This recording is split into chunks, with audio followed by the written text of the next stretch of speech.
This is taking forever. Time to stop pissing around and get this big guy back into action. In June of 2011, Gearbox Software released Duke Nukem Forever. The fourth mainline entry in the Duke Nukem series, Forever disappointed tremendously with its shoddy level design, tired tropes, and assortment of technical issues. To the industry at large, however, the fact that Forever had made it to store shelves at all was still amazing.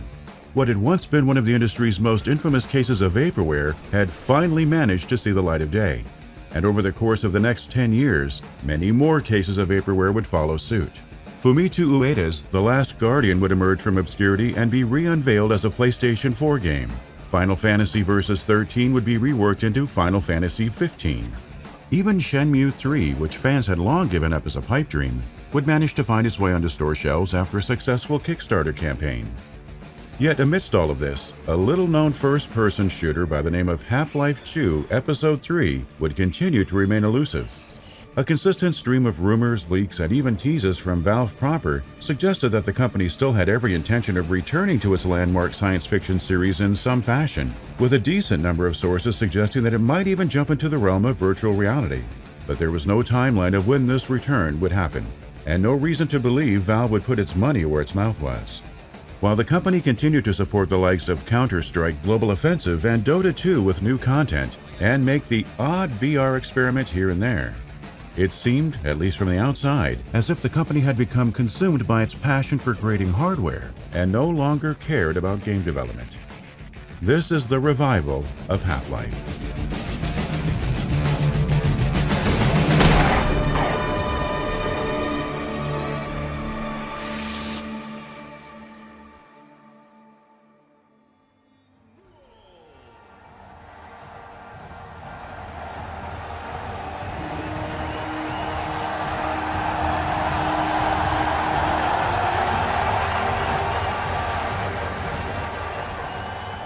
Many were taken by surprise when Gabe Newell stepped up to the podium in March of 2018 and made a point of announcing that his company was back in the business of making games. Players had known for months by this point that the company was getting ready to release Artifact, a Dota-themed digital card game that had been announced the previous year, but little information existed about what would follow it.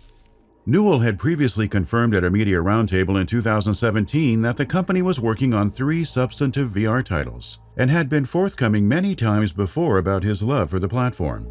The possibilities it presented were endless, and the fact that his company made its own headsets only sweetened the deal, with Newell explaining around this time that many within the company had always been jealous of companies like Nintendo, where designers like Shigeru Miyamoto are able to develop their hardware and software in tandem with each other. They had long wanted to develop their own games in a similar manner, and with their line of VR headsets in their arsenal, they now had the means to do so. Fans were as excited as they were skeptical. The prospect of Valve debuting a AAA caliber VR title was beyond exciting, but there was no way of knowing whether the company would actually go through with doing so, and this skepticism only became more exacerbated after Artifact's release. While the digital card game initially enjoyed a strong concurrent player base following its launch, its numbers and reputation quickly cratered over the subsequent months and left many increasingly uncertain about the company's future prospects. Valve had frustrated many a fan in the past with its protracted development cycles, but when it finally released a game, its efforts were almost always genre-defining.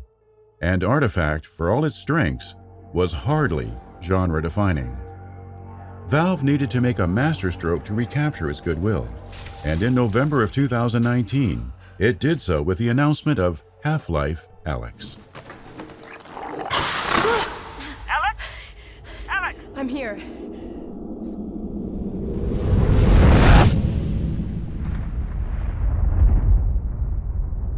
In Half-Life 2, players had been introduced to Alex Vance, a vivacious woman who joined Gordon Freeman on many of his adventures and proved an invaluable teammate in his crusade to defeat the forces of the Combine. Her popularity both within and outside Valve resulted in her being given even larger roles in the sequel's episodes, as well as becoming one of the franchise's most recognizable icons, second only to Freeman himself. With Half-Life Alex, however, Valve presented fans with something they'd only previously dreamed of, an opportunity to play as her in a wholly original Half-Life campaign, one that would be set prior to Freeman's arrival in City 17 and take place exclusively in virtual reality. Some fans were frustrated that Valve's first major Half-Life title in over a decade was lacking a certain number. Yet most were happy to see the company finally return to the series, including Valve itself, which would use the opportunity to finally talk candidly about what had happened to the brand in the intervening years, and how Alex came about. In an interview with IGN in March of 2020, for example, Valve's Dario Caselli would finally shed light on Episode 3's no-show, explaining how after the release of Half-Life 2, Episode 2, the company had every intention of moving forward with more installments in the universe, but was discouraged from doing so right away by a fear of scope creep. After spending 6 years developing Half-Life 2, the team initially wanted to scale down the scope of its projects and have the sequel's expansions be developed in shorter, year-long intervals. This worked out with Episode 1, but with Episode 2, the team found itself creeping ever forward towards putting more and more content in order to make the resulting experience as good as possible. As a result, when time came to begin development on Episode 3, the team decided to put its episodic plans on ice. Caselli would subsequently explain how, after this, Valve's desire to both get its Source 2 engine out the door and ensure that whatever it made next substantively pushed the medium forward resulted in the company spending years developing new Half-Life prototypes that went nowhere. Nowhere, that is, until the studio tested out the series in VR.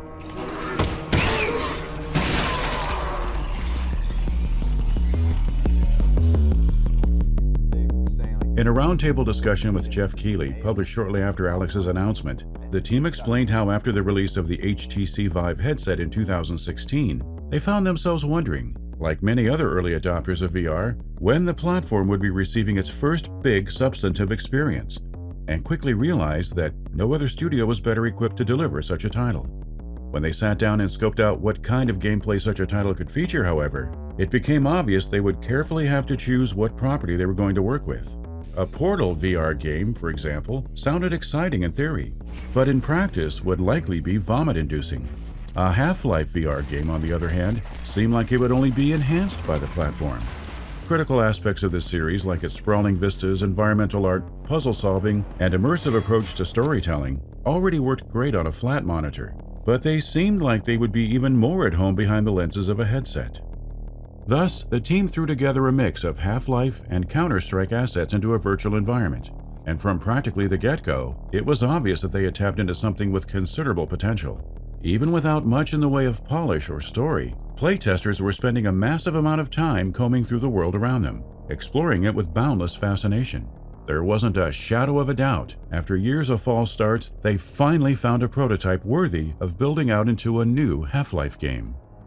Once the team was given the go-ahead to do so, the next 4 years were spent scoping out its story and gameplay, bringing its world to life, and playtesting it to perfection. By most accounts, bringing all of this together proved only moderately challenging, though occasional difficulties did rear their heads. In an interview with PC Games N, Valve's Carrie Davis would recall how everyone agreed from the get-go that in order to preserve the series' emphasis on interactivity, the team decided to provide players with solid, physical hands that would collide with the world around them. A decision that proved pivotal in the long run of the project, but proved considerably challenging to implement. The team also encountered challenges crafting Alex's dialogue, as her presence represented the first time that the Half-Life series featured a speaking protagonist. Luckily, however, the team significantly benefited from having members of Campo Santo on its side. A tiny independent developer founded in 2013, Campo Santo had released the adventure game Firewatch to critical acclaim in 2016, before being acquired by Valve in 2018. Their combined talents represented only a modest addition to Valve's overall workforce, yet their unique experience developing Firewatch, which also featured a first-person protagonist who spoke, proved invaluable in helping the rest of Valve bring the characters of Alex to life. Damn it. While the team had no way of knowing exactly how general audiences would react to Half-Life Alex when they finally got their hands on it, most could tell that the experience they were crafting was going to be something special. And when it finally released in March of 2020, those who got their hands on it were almost uniformly in agreement. Its story was captivating, its puzzles were supremely satisfying, and levels were as varied as they were innovative. Half-Life Alex wasn't just great, it was one of the best games in its series, and an amazing showcase of what its platform was capable of. Whether or not the series will permanently adopt this platform going forward, however, remains to be seen. Valve previously made it apparent that it would only continue exploring virtual reality if fans embraced Alex.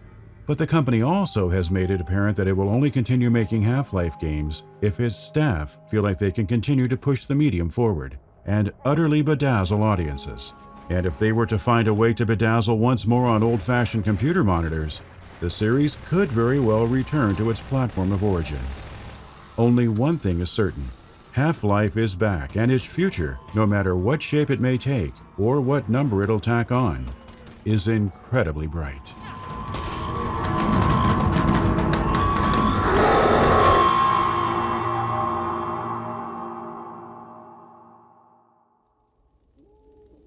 Thank you for watching our video. Our documentaries are crowdfunded and made possible by your continued support for us. We'd like to thank by name the generous patrons who have pledged to our highest reward tier.